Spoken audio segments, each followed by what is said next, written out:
Lesi-ke isigcawu sokuqala sencwadi ebhalwe uLungisani Mavundla esihloko sithi usizwe sonke. Sizwe, ngathini kwena? Ubengakaqedi ngisho ukuvala isango. Ngihleli lapha egcekeni ngizama ukulungisa iMercedes Benz yami. Kodwa angenqake ngokusheshsha. Sizwe, angizange yini ngisho ukuthi hlukana noPhakamani. Anensi isizwi la ethi khona hlukana noPhakamani. Ngingabe ngisazike noma ngiphendule noma ngithule yini. Asondele kimi. Kuyoze kube nini mina nawe sikhuluma into eyodwa? Kuyoze kube nini Sizwe? Aloko zulaka nalamehla ngiphisele ngawo njengoba egobele kimi nje. Umoya ophuma nezwi lakhe uyashisa. Angikaze ngimbone umama ethukuthele ngalolu hlobo. Ashikizele lengisikhwama sakhe yongena endlini. Ngesabe nokubuza ukuthi bekunjani emsebenzini namhlanje. Namanje ngisehluleka ukuthola okuyisona sizathu esenza umama angamzwisisi uPhakamani. Yena kudala engixwayisa umesho ngobungozi bokuhamba nalomfana njengoba kuyindlela abuya ambize ngayo uma esezama ukungicenga ukuba ngihlukane naye. Umama akaqonda ukuthi uPhakamani akusiyena nje uclassmate nomngane kumina.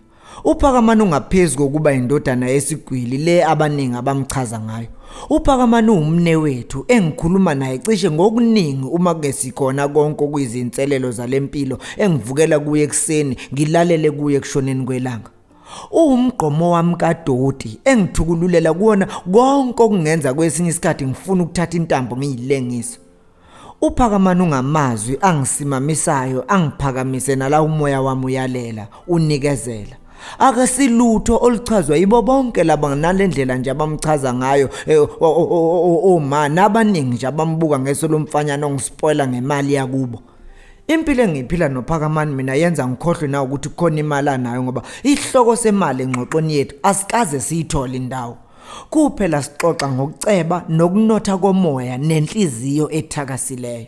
uPhakamani umngane engayimisela mina ukwehlukana naye ngisho ngabe lokho ke kusho ukungamhloniphi umzali wami. Masinyane ngikhumbule ngokusheshsha ngiqukula iMercedes Benz yami ngilengise kwesobunxele ngiphuthuma endlini. Akekho edining. Ngiqaphele inyawo evela phezu kombhede ekamereni lakhe lokulala. Ulele ubheke phansi. Ngingene ngesinono nokwesaba. Kusho ukuthi akalele nangephenduka. Umama uyakhala. Futhi lokhu kwesilokozana. Sizwe. Ziphophoza inyembezi. Ayibambe ngesandla ngesikhathi zehlele eshethini lele limhlophe abeligqoka emsebenzini. Ngime ngasemnyango ngesinono ngigobe ngibeka phansi iBenz emva kwami. Kuthi mangiye kuye ngiyomthulisa kodwa kungesinde. Kimi lili ngime. Kungani ungafuna ukungizwa? Avuka ehlala ngesinqe. Adonsi iphepha lokwesula esikhwameni lesi esiseceleni kwakhe lapha phezu kombhede asule ekhaleni. Kusho ukuthi uvele wafike wasijwiba nje. Akakashintshi nalezi ingubo abeyigqoke emsebenzini. Mfana wami. Esho sakuncenga ehlwibila. Ngikhahlela iBenz ngesithende ngize ngisondela ngihlale lapha eceleni kombhede wakhe. Kancane uyayincunza inhliziyo yami. Esho ngezwi elikhathele. Ngifike lo munyu aqhubeke. Ngijuluka ngome.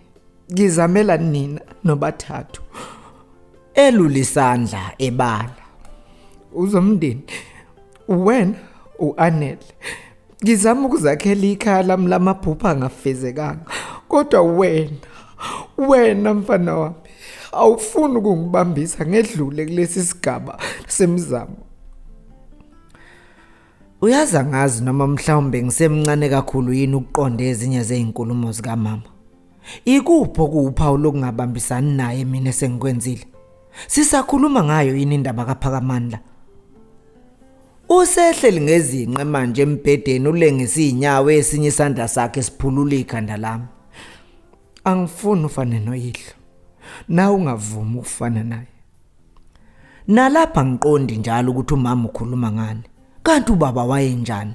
Noma ke mangithi nje unjani uma kuukuthi uyaphila la akhona. Umama uhlupha lapha ke ngokukhuluma izinto ayishiyo afu. Ndlela thize unokucabanga ukuthi mina nginalo ulwazi lwezinto asuke ekhuluma ngazo. Angifuni ukudunga umqondo Sizwe. Angifuni. Asukile isandla sakhe ekhanda lami. Njengoba kuwe wedwa nje umfana. Sekuwena oyongakhela isizwe esisha salapha emaqadini. Lesho umama sifana nesinkwa semihla ngemihla. Ungafunga ukuthi khona iphupha lokho evuka nalo kulo sengivele ngahamba la ekhaya. Uma ekhuluma nami kusengazi ukuthi uphendula imibuzo thizeni nje ayibuza yona bese sebenzisa mina ukuyiphendula. Umama ucabanga ukuthi mina ngiseyingane. Kodwa ke phela mhlawumbe uqinisile. Umfanyana weminyaka e16 owenza ibanga leshagalolunye ubizwa ngebhobhodleyana. Yilokho engiyikho kuye. Kodwa ke phela ngimncane kakhulu kuba ngingehlulwa ukubona owesifazana osempini nodwesho lingaphakathi. Izinto lezi senginokuyibona nje nakuzethu. Ngishawe uvadlwana uma ngikhumbula ukuthi konje kusekho nesikhathi la kuyofuneke ngazise khona umango zethu. Ingabe uyothini njengoba kubukeka sengazi ukuthi akafuni umuntu nje oseduze kwami. Nkosi yami, ingane yabantu. Ngifuna ungakhela umuzi uyihlo ahluleka ukungakhela wona. Eqhubeka ekhuluma ubuso ebuhlome emkhathini walendlo ibona uyibuka nje ukuthi yayinhle. Umuzi wokubambisana, ukubonisana nokwemukelana ezifisweni zomunye nomunye la ekhaya. Bandla umama. Hey, ngidabuka. Ngifuna usibambe Sizwe. Usihlanganise, usenze imbumba mina nawe nodadewenu bobabili. Asukume eqaqinki nobhozeshedi. Ngifuna ukugugela emzini wakho. Ngiyisalukazi esikhombayo sendodana engakhohlwanga usizi likanina ebakhulisa ebathwele ngamazinyo kwemidlwane yenje. Agaxi iyembe ngaphakathi kuwardrobe osutshekile. Ngifuna ungangikhohlwa Sizwe sonke. Ngifuna ungivusele lo muzi. Efaka iskipa sakhe semihla ngemihla. Useqala ukubohla manje. Upho Anele. Lihamba kanjani ibhizinisi lakho? Anele ulele sofeni. Ubuye esikoleni walala. Ngibona ukuthi iyamphoxa leyo ukuthi ungene wayoyishube embhedeni engasabhekanga nokuthi ingane yakhe uthunjana nokwenza iphi. Ubeselile? Ngingaqondi ukuthi umama uzozuzani ngalombuzo noma uzama ukuzwakala njengomama onakekelayo. Besilinde wena nje ma. Ngiphendula ngolakano olufihliwe.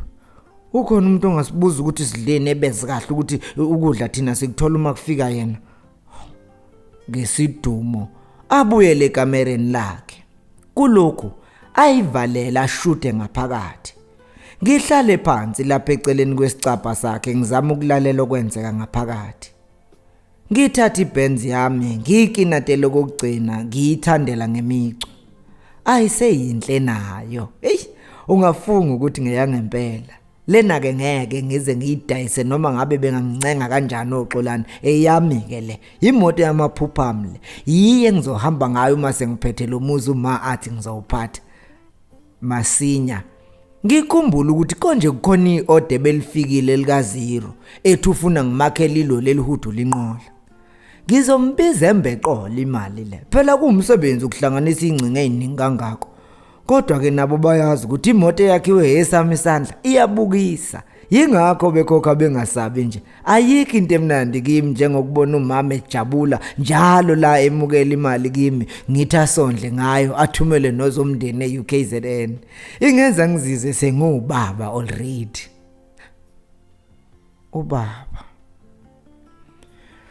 Ubaba ne uyadela wazi ukuthi udunguza kuziphi intaba. Mavundla Media, shaking hands with the 4th Industrial Revolution. Let's go.